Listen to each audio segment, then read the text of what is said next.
Well, hello there. It's very echoey where I am because I'm in a little kind of greenhouse. So I hope you can hear me clearly. And I'm in a place called Crawfordsburn. I'm sorry I haven't done one of these for ages. I've been traveling loads. I've been in, where have I been? Ohio, had a great time in Ohio. I've been in England and I've been in Ireland. And this is a beautiful place, if I can just show you. This is where C.S. Lewis was inspired, the kind of landscape that inspired Narnia. He actually just down the road is a place called the Crawfordsburn Inn, and that's where C.S. Lewis spent some of his time. He went on his honeymoon there.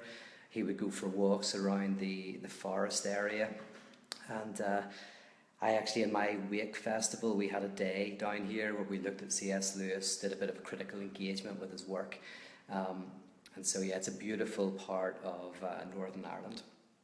So I thought I would repent of my lack of Facebook Lives and come in and say hi. Feel free to comment, ask questions, do the usual. You know the drill by now, I'm sure. I'm going to Let's see if this works. Brilliant. I've already got somebody saying hello. Hey, Andrew. Can you hear me okay? Is it very echoey? Is it clear enough? Anybody can be free to answer me. Well, Andrew just gave me a heart, so I guess that's a yes, I think. Okay, so what am I doing in Belfast? Well, obviously I'm from here.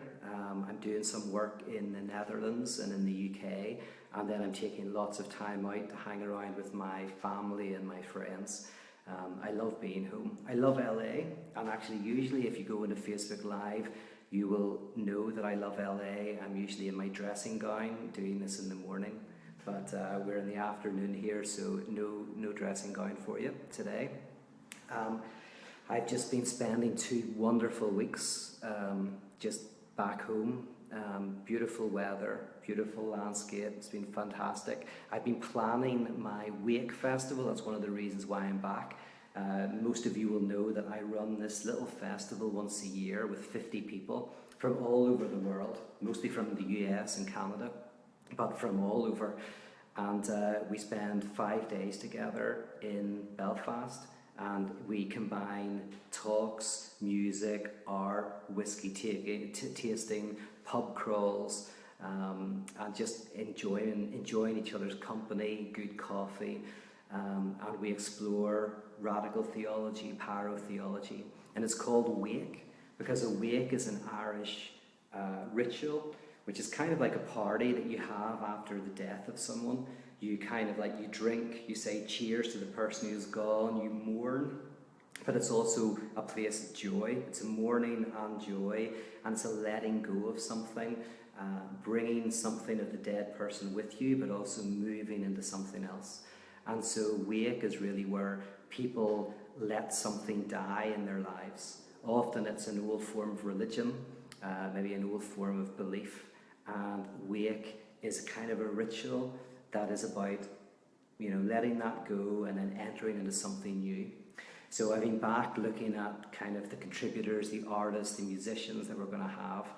If you're interested, go onto my website, you'll find out more there.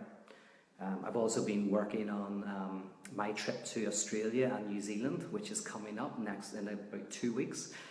Can't wait to get out there. I'm out in Australia every year, so I'll be in Sydney, I'll be in Melbourne. Where else will I be? I think that might be the only 2 places I'm doing in Australia this time, and then I'll be in Auckland in New Zealand before I get back to LA. So hey, I know you didn't ask, but I'm just filling you in with what I've been up to. So what do I want to talk about today? Well, I'm just back from an event I did with Rob Bell in Lincoln, which is so much fun. I love working with Rob. The people who I was with were fantastic. I don't know if any of you who are listening to this were at the event, but it was just wonderful. And so I might take up one of the themes that I was exploring there, and then, as I say, you can just right away and ask a couple of questions if you want. Okay, so in previous Facebook lives, I have talked about how we are riven with nothingness, that we are like Swiss cheese. Swiss cheese has holes within it. And I talked about that in relation to the way in which to be human is to live between who you are and who you would like to be. And it is also to live between what you have and what you would like to have. Right? So if you go back to some of my old Facebook live videos, you'll hear that. I'm using a thinker called Adam Phillips, who wrote a beautiful book called Missing Out. And basically, from when we're young, we experience this difference between, hunger and, fear and pain whenever we're not with our primary caregiver. And then that experience, that oceanic experience of feeling satisfied and feeling warm, right? And because we kind of oscillate between those two things, we set up this difference, what I have and what I don't. And as we grow, we continue to live in that space between these two. So if I have a friendship with you, I am not just relating to who you are, I'm also relating to who you would like to be. You will have dreams of a life that you would like to have lived, or a life that you would like to live. And that is as much a part of you as the life that you do live. Your dreams, whether it's to be single or to be married or to be rich or to travel the world or whatever it is, your utopic idea of who you would like to be influences how you live. And it's as much a part of you as everything else. And in the same way, there is who you are and there is who you would like to be. This also starts off when we're very young. I think I went into the theory of it, I'm not sure. But the basic idea is when I'm young, I have anxieties and fears, just like when I get old. But I realize that in my body, there's a lot of stuff going on. And very early on, I create, through the help of my parents, an image of myself that is strong, that has things together, that isn't anxious. This is called the mirror phase. So I might be frightened and fearful, but somebody tells me you're brave and you're strong and you're good. And I create this kind of image of myself, and it helps allay my anxieties. And as I grow, I continue to have who I am and who I would like to be. When we look in the mirror, often if we're looking good, we've dressed up, we're going to go out on a Saturday night and we feel anxious inside, we look at ourselves in the mirror and we see someone who looks good, who looks in control, who looks sorted. We see a mirror image of ourselves and we go, okay, that's me. Inside I'm feeling maybe socially anxious, but on the outside I look like I've got this together. And again, we live in the space of the in-between. I actually noticed recently, I was talking to Rob Bell about this, but I sometimes go round to his house for dinner. He never invites me, I just go round, knock on the door until he has to let me in. And I noticed that when I'm talking to him normally, I talk about Rob, but when I'm talking about his work, I use the phrase Rob Bell. And his wife pointed this out to me, Kristen. She said, well, why are you saying Rob? Kind of like idealized self. And Rob is kind of who just sits and cooks dinner in his house. And he is both. And he is neither. He is between those two. Just like many of you think of me as, Dr. Rollins, I'm sure. Other people know me as a disheveled Irish guy. Now I know that's hard for you to believe, but I might live between an idealized image of myself and this who I really am, and they're both kind of part of who I am, right? So the difference, the space between what I want and who I am, what I have, that space between what I have and what I want is experienced in the anxiety of purposelessness. The sense of, if only I had a certain thing or lived a certain way, then I would have meaning, purpose, fulfillment in my life. And the difference between who I am and who I would like to be is experienced in the anxiety of doubt, guilt. Guilt is the sense in which you're not living up to something. There is something you feel that you could live up to, a better version of yourself. So meaninglessness and guilt are the names that we give to these spaces of the in-between. And as we've already explored in other videos, we try to avoid living in this space. We conspire with people who say, okay, you can have what will make you whole and complete and what will make you the person that you would like to be. Or we conspire with those people who say, put all of those dreams behind you and just accept reality for what it is. But neither of these work completely. We ultimately have to wrestle with, tarry with this sense of meaninglessness and guilt. Even if they're not strong in our lives, to some extent, they're generally there. Now, in my last 3 books, I have used the term sacred object to describe the fantasy object we create that we think will help us escape guilt and meaninglessness, purposelessness, right? The sacred object is the object that I think that if I had that, then I would be happy, content, I could be who I want to be, and not who I am. So this sacred object is this object that we think will just get us out of this space of the in-between.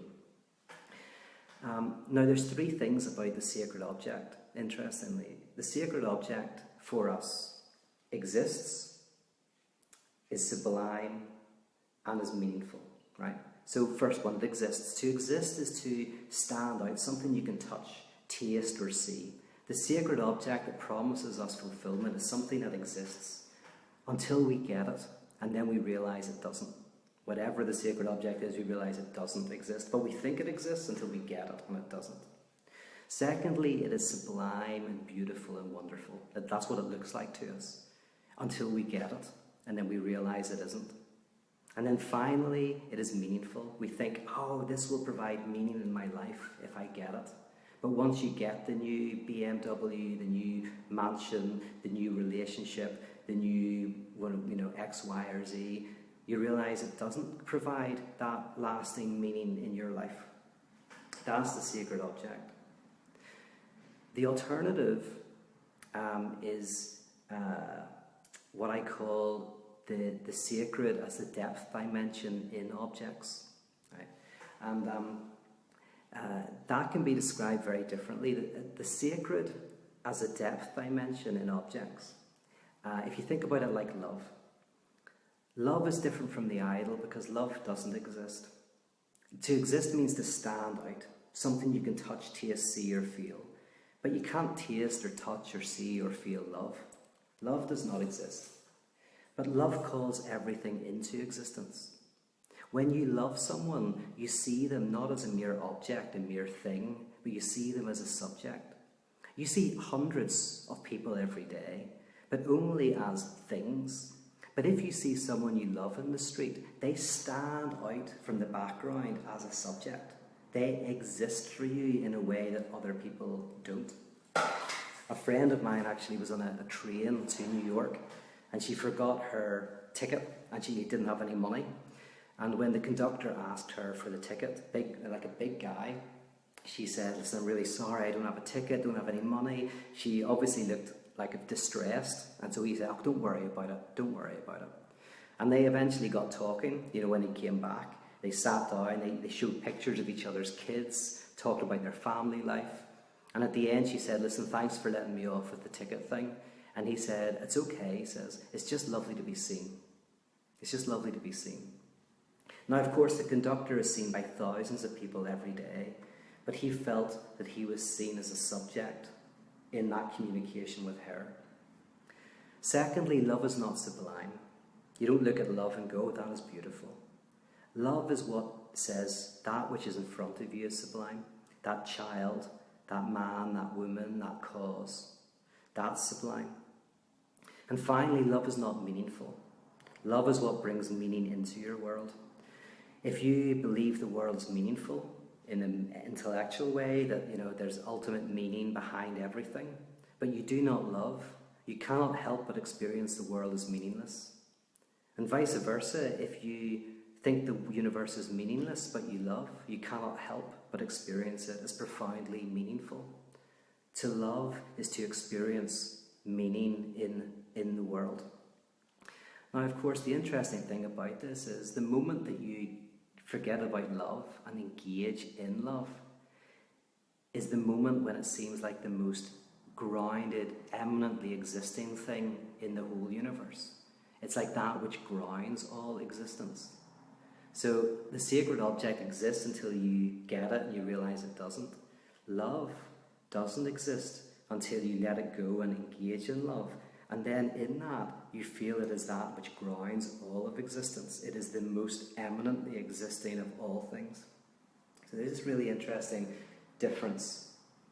One way of thinking about it, and then I'll stop because I know I'm waffling. I don't think this is an overly good Facebook live video. I don't think I'm going to win any awards for this, sadly. But I appreciate you sticking in there. There's a theological term called realized eschatology, which is, there's a philosophical equivalent, but I think theology, it's one of the few times that I think theology has a better name for it than philosophy, right? Eschatology is all about the future.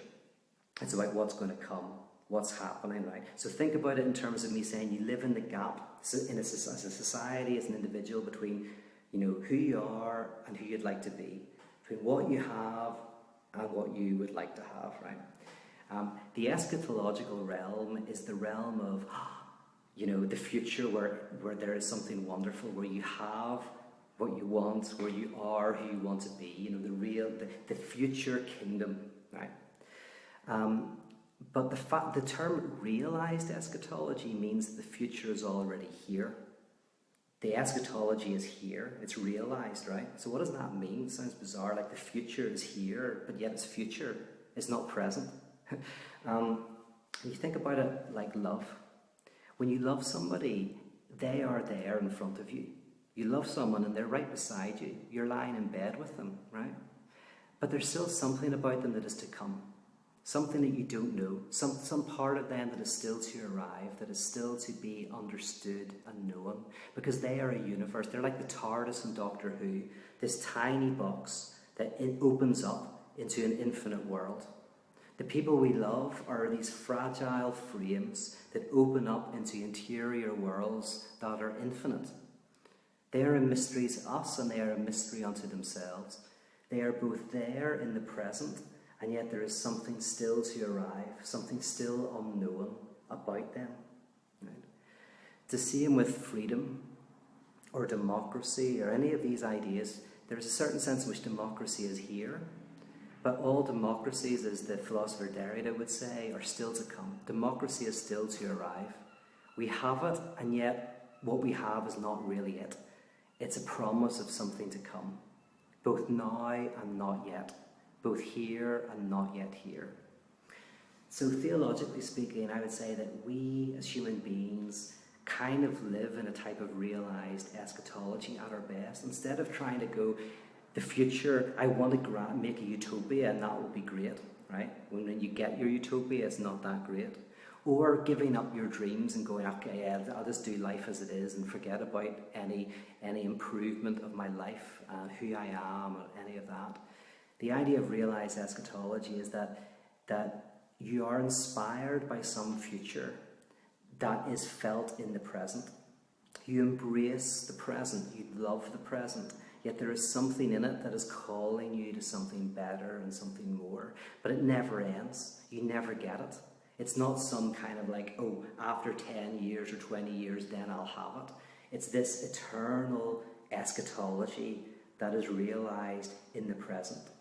We are always called for it, and that's why in a previous Facebook Live I talked about Camus' rebel, like James Dean is the ultimate rebel. James Dean was rebelling against what exists, but he wasn't trying to create a new world that would be perfect. It was just, to be human is to rebel, to be human is to resist, to give yourself to justice, to give yourself to love, because that is calling you forward to better worlds. But that call is never fully realized. It is realized, and yet it is also still to come. You know, so in this Facebook Live, all I wanted to draw out is how we live in that space. We try to avoid that space by running to, getting what we want. If only we realize it in our minds, if we can get rid of all of the obstacles, we make enough money, then we'll have it. Or we resign ourselves to death and to despair. Like, those are the two options, but no, we live in the middle. And in the middle can be described as a realized eschatology, where you embrace what is present and yet what is still to come. And in that space, I think we find interesting freedom. And this is a move from the sacred as an object that will satisfy us to the sacred as a depth dimension in objects. The sacred as a depth dimension we encounter when we love. When we love our world, it's both something that's present, we love what is there, and yet that love also asks us to think about the future and how to fix things. Like, if you love your child, you love them in the present, but that love also says, I want to plan for their future, Okay, let's see. Any thoughts or hellos from people? People are saying that the sound was okay. A bit of an echo. Let's see. Someone from Copenhagen. We've got someone from Detroit. We've got someone from Quebec. We've got people from all over. Let's see. Where's the gin? Asks Billy. I do actually have some gins next door. I went and bought some really nice Irish gins. My favourite was Gunpowder Irish gin. Very, very good. We do some good gins now in Ireland. There's Naders who I'm working with to try and create a book of fairy tales. He asks, so how does the past play into this? In that we are because of who we are. Well, we are because of who we were. Aren't we the response to the experiences we've had? We can only deal with where we are because of what we've gone through. I mean, I totally agree with that. Well, one of the issues I have with the New Age saying that the present is all you have, the future is future and the past is past, the present is what we have, the eternal now, live into the now, is simply that psychoanalysis teaches us that the past isn't history. Our past is always present. And if we don't know our past, we're condemned to repeat it. Condemned to repeat the same patterns, the same types of relationships, the same types of problems. Just like a society that doesn't know its history is condemned to repeat it. So an individual that doesn't know their history is condemned to repeat it. Our past is present and actually takes a lot of work to kind of move beyond that so that new possibilities arise, so that we can open up to the future. So what I'm saying, along with Naders, I think, is that we live in the past, the present, and the future. All of these actually play a big part. And the only one I was talking about in this Facebook Live is the future. How we have this realized eschatology that somehow our vision of the future impacts how we live now. Our ideas of the future impact us. But yeah, maybe I'll do a Facebook Live on how the past also informs us. And the crazy thing is, you can change the past. We're all like time travelers. That's one of the interesting things about the myth of time travel in movies, is that there's a certain sense in which you can reinterpret your past in such a way that your past is different. And this is very exciting, because if you're really depressed, if you've lost someone you love and you can never imagine getting over it, and you're single and you're alone for 10 years and it's devastating, you can potentially come to a place. You might meet someone, you might find a cause, I don't know what it is, but something happens. Let's imagine you meet somebody, and the past becomes like this waiting for them. Suddenly the past is reinterpreted as, if that hadn't happened, I would never have met you. And it becomes like an Old Testament prophecy to the event that's happening now. So the future changes the past, not kind of literally in what happened, but it changes the past in terms of how it impacts you. So we are constantly moving between past, present, and future in our lives. So, don't get too depressed if you think your past is devastating and destructive and awful, because it can be changed, just as it can go the other way. You love someone and you fall out of love with them, and then you look back and you don't understand how you could ever have loved them. And actually, you even don't see it. You look back and think, I don't know if I ever did love them. But it's only because of what happened in the future that changes how you see the past. So everything is up for grabs. Oh, there's Spencer Burke. Hello, Spencer. Let's see. Jessica says, gunpowder for the pyrotheologian. Nice, I didn't think of that, but yeah, maybe that's why it appealed to me. Somebody, I can't pronounce your name, sorry, R-H-E-S-A, which would be Risa? Tell me if I got that wrong. I call it the invasion of future in the present. It's like faith as an evidence of things unseen in the book of Hebrews. An invasion of the future in the present. I really like that. An invasion of the future in the present. Yeah, I like that phrase. You should use that. Write a book called that. That'd be very cool. Okay, how long have I been talking for? Probably a good half an hour. I hope you're all keeping well. I love seeing friends, people I know, people I've met in my travels, popping on here and saying hi.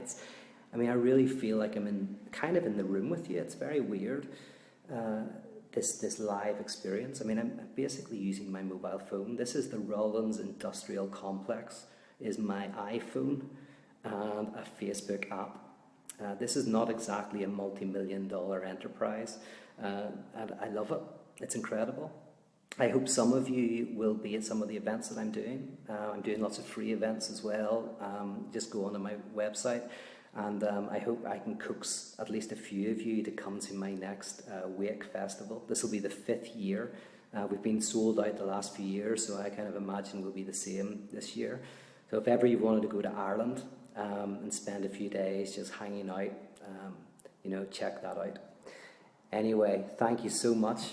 And if you've got any ideas of what you'd like me to speak about in the future, please feel free to drop me a line.